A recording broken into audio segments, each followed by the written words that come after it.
You're listening to Parents You've Got This, the expert guide to parenthood. The complete guide to pregnancy, birth, baby and parenthood. There is nothing more important than keeping our little ones safe. Today we are joined by Kidsafe CEO Melanie Courtney to talk to us all about how to baby-proof our home and keep our little ones safe. Mel is the CEO of Kidsafe, and she has dedicated her life to preventing unintentional death in children and injury. Thank you so much, Mel, for joining us today to talk about this topic. There are a few topics that are more important than this one, and we really appreciate you and your expertise. Very happy to be here. Thanks so much for having us. Let's start talking first of all about the most common causes of injury around the home. What is it that you hear the most about? So homes aren't built with children in mind, and they spend most of their time there, so it makes sense that's where we have a lot of injuries. The most common one is falls, and particularly for children under the age of 12 months, that can be off a height, so it might be off a change table, it might be people having their children in a carrier or a bassinet and actually popping it up on a kitchen table. And then obviously if the child does fall, if someone knocks it, if the child moves, it can cause a serious injury. So those are the ones we're talking about. We're not talking about the bumps and bruises that are a natural part of development. It's the really serious ones that we try and avoid. So when we think about baby-proofing, it can be quite overwhelming. I sort of think there's so many areas of the home that need to be baby-proof. Do you want to talk a little bit about the key areas? Yeah, absolutely. And the trick is for families, the earlier you start, the better. There's less things for you to do when the child is very young, but things like making sure that curtain and blind cords are secured, making sure that furniture is secured. The other trick that we tell parents is to actually get down on their hands and knees and to crawl around the house like they're a child. Not safe to do if you're very pregnant, but if it's safe for you, then it's a really good option for parents because you see things from a child's perspective. So, you see those PowerPoints that you may not have seen. You see the cords hanging down that children love to get to. So that's a really good tip for families. Kidsafe has some amazing resources online. Can you talk to us a little bit about these and the safety checklists that Kidsafe has? Yeah, absolutely. So we've got a great home safety checklist, which is free, so families can download that online. We've also got a baby safety guide. So it's a really good short course that families can jump on online. Again, it's free, and it takes you through how you need to set up your house to keep it safe. And it also takes you through a lot of the products that you need to purchase, and more importantly, sometimes the products that you don't need to purchase that are available. And so when you're talking about hopping on your hands and knees and crawling around the house, there's some of those key areas, that we need to protect. One of them might be like electrical outlets. How do we go about baby-proofing those? Well, something like electrical outlets. So most people do have a switch on their mains, which actually will switch off if any children do get anywhere near a power point. But the other really practical one is just to have power point covers so that children can't access them, they can't put anything in them, that they just keep right away from them. So there's all different types of those ones that you can purchase. What about trying to tap into our little ones' natural curiosities? There's a drawer or a cupboard and it just looks, I wonder what's inside. How can we deal with those cupboards and cabinets and drawers and things like that? What sort of safety precautions should we have in place? So one of the things we say to families is to do whatever helps them. If they want to put latches on every single drawer, then they can do that. Sometimes it might be easier just to gate off an area. So for example, the kitchen's a really dangerous space for children. So rather than potentially locking every single drawer, which you've got to remember to lock each time as well. There's no point just popping it on once and then expecting it to stay, and it can be frustrating for families too. So it might be instead that they gate off the area.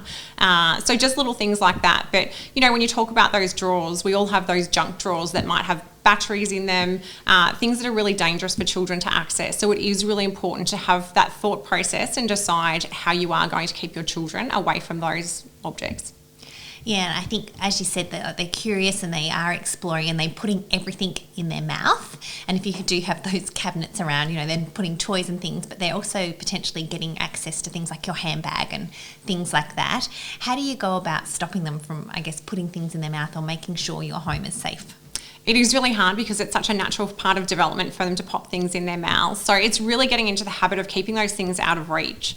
Handbags, particularly for visitors when they come over, they've got things like poisons in them as well that we don't want children to access. So keeping them out of reach. And then the other really big one is when families, and you know this better than anyone, have more than one child, maybe 3, 4. By the time you get to your third or your fourth, you might be a little less vigilant. You might remember a bit less about what you did when you had your first. And that's probably one of the most dangerous times because you do have have older children who are likely to have things like Legos and, really little pieces that can be dangerous for children. So it's just being vigilant and being mindful of that all the way through.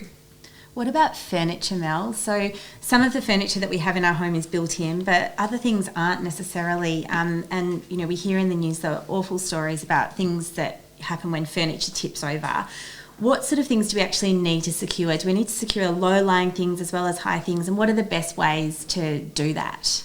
So we do recommend that families buy that low furniture, heavy set furniture, so that it's not likely to tip.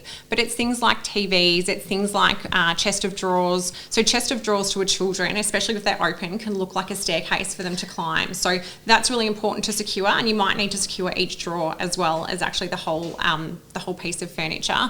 Usually the manufacturer now does almost as standard provide furniture straps that you can use to secure them, and it's making that effort to do it because it doesn't take that long. It can take 10 minutes. It's a bit of a pain, but we know families who've experienced the worst and who've lost their child because they haven't taken that time and what they wouldn't do to go back and do that now. So it's something that's really important that we encourage all families to do. And the other tip with furniture tip overs is not putting things that are attractive to children up high on top of cases that might make them want to climb and try and get them as well. So it's sort of a multi-stage thing, isn't it? It's, recognising, I guess, what your child is going to be able to do, and then making the time to actually work out what the solution is and then actually make that change and secure that. Absolutely. Item. So we say it's a 3-step process. So identify the hazards, which you can use our home safety checklist for. The second one, decide what to do with it, because that's different for every home. It might be restricting access to it. It might be removing it completely. Some people get rid of bookshelves when they've got young children. And the third, the most important step is to take that action. What about window blind cords, Mel? These just absolutely freak me out. But what are the regulations around those, and what should parents be aware of when it comes to window coverings? So really important not to put a cot underneath a hanging anything that's hanging really. But curtain and blind cords can actually cause strangulation in children. We've had 2 deaths in the last couple of years just in Vic alone. But it's a really simple one to actually take action with. So you just need a device to secure it to the wall to make sure that it's not hanging and it's not a hazard for children. So if you live in Victoria, you can get free kits from Consumer Affairs Victoria. But otherwise, it's a quick trip to the hardware store. It's $5 or $10 and again 10 minutes to do that, and it's something that you can do before your baby comes along. With rental properties too, all of these types of baby proofing or making things safe, is that okay in a rental property? Because I think it can be quite daunting. Obviously you don't want to harm the rental property and then impact having issues with your bond. Are these things able to be done in a way that's equally safe for the baby but also okay for the property? Most states and territories do enable you to make changes for child safety reasons without even having to get that permission from a landlord. So that's really important to do. But otherwise, we encourage landlords to obviously enable that. And then it saves them having to do it for families going forward. We're actually trying to get some legislation through at the moment that landlords have to have curtain and blind cords secured before families move in. And then it is a tenant's responsibility to maintain that. So, absolutely, such an important one. And what about stairs? There's lots of stairs in the home. Are you supposed to put a stair gate in front of them, or is it different rules for different size stairs? How does that work? Well, so we just suggest having them at the bottom and the top. We have had people ask us before, do we put it in the middle and let the kids practice down the bottom? No, you should practice with them. It's something that if you want to do it together, and make sure that you do get, particularly at the top of stairs, it's really important that you do get ones that are wall mounted so that they will sustain some pressure if you've got a child pushing on them, to make sure that they don't obviously fall through, and it has to fit the size as well. So it's a really important one to get right. What about burns, Mel? What are some of the things that we can do to prevent these, and what are some of the common causes of burns for children in the home?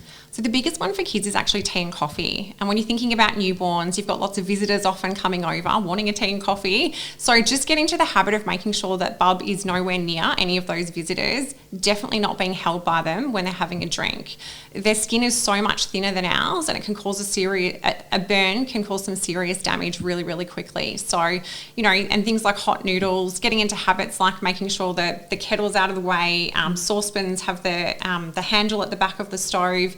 Just little habits like that are really helpful. And then even in the bath, put on the cold water first, then the hot water, then the cold, just so if someone does accidentally turn the tap on, it's cold water coming out, not hot water. And around the home, there's lots of poisons and often things where children can ingest that you may not have even thought about. Can you talk about some of the common poisons and things and how to baby-proof with those? Yeah, absolutely. So the most common poison is actually paracetamol, which most people don't realise. They go, oh, no way. But when you think about it, it's often in the pram, it's often in the bags, it's really accessible. So it can be because children access it unintentionally, or it might be an overdose by parents who are potentially tired, potentially sick themselves, and maybe not taking note of how much they're giving at which time. So paracetamol is a big one. What we do say with poisons, the Poisons Information Centre is amazing. If you don't have their number, 131126, pop it on the fridge, put it in your mobile phone, call them any time of day. They're just wonderful if a child does accidentally ingest a substance.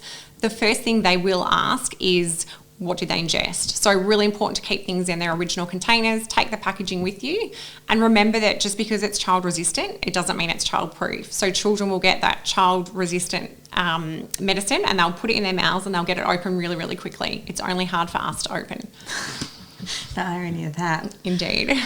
So Mel, as our little ones get older, how does our baby proofing or our child proofing need to change? Is it something that we just do once and then we're done, or how does it work, over those first couple of years of our little one's life? It would be amazing if it was one and done. And you can get a lot of it done before bub comes along. So things like securing furniture and locks and things like that. We do also just suggest having a safe play area for children. So if you've got so many hazards in your home, might be applicable for things like a farm. You can actually have an area like a playpen or that's gated off that's just for bub that can keep them occupied while you might duck out for a coffee. Not out, sorry. Don't leave the home. I'm not advocating that. Yeah, duck to the kitchen. Still obviously supervising your child, but you can just have a little bit of space from them. So that's something you can do when they're younger. As they do get older, that sort of thing becomes a bit harder. So it is being really vigilant. Once they start furniture walking, they're more likely to pull something like a TV down. So it's really making sure that, you are taking those steps as you go along to watch for those bigger items that are going to do some damage. And I think often if we don't have a pool, we don't think about water safety being a big baby proofing problem when you've got children. Can you talk a little bit about why water safety is so important around the home? The biggest reason it's so important, children are so top heavy, so they can really easily, once they fall into something, it's really hard for them to get back out, and it just is that much water that needs to be there for them to drown. So it's just covering their nose and their mouth, and if they've fallen in there, they're not able to get out. So we've had children who've drowned in baths, swimming pools, but also fish ponds. We had a child in a pet bowl recently. It's those bodies of water that aren't often top of mind. We've had a septic tank as well, so really important if you do have those on your property to make sure that the lid is secured. Eskies, even a bucket that might be left out overnight and it rains, all of a sudden becomes a water safety hazard. So just be really mindful. And we say that to families not to scare them, it's to empower them to know what they have in their home and to make sure that they do keep their children safe and they're mindful of it. We talked a little bit at the start of the chat, Mel, about products that we buy for our little ones. How do we know that products meet appropriate safety standards? And when you hear about products being recalled, what does that mean? And how do we know that we're, making sure that our environment is as safe as possible for our little ones? It is a really difficult one for families because you can purchase a lot of products online now that may not have safety standards attached to them. It's really hard to tell. So make sure where possible you look for the Australian standard. The ACCC's product safety website is wonderful. It lists all the recalls. We do that as well at Kidsafe. So on our socials, jump on if you're not already.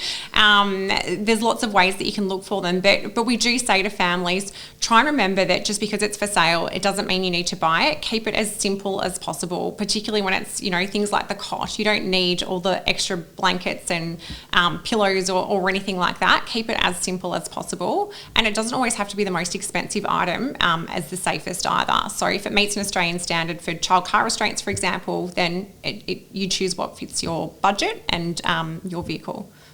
And that brings up a good point about making sure your child's safe in their car and around driveways. Do you want to talk a little bit about road safety and children? So road safety is a really big one. It's probably the biggest question that we get from families. So the basic rule of thumb with child car restraints is to leave your child in the current restraint as long as they fit. So there's a shoulder height marker that you can see. So until they reach that point, they should not be graduating. It doesn't reflect on their growth or anything else. It's just a really important safety element to keep them in as long as possible. vehicle.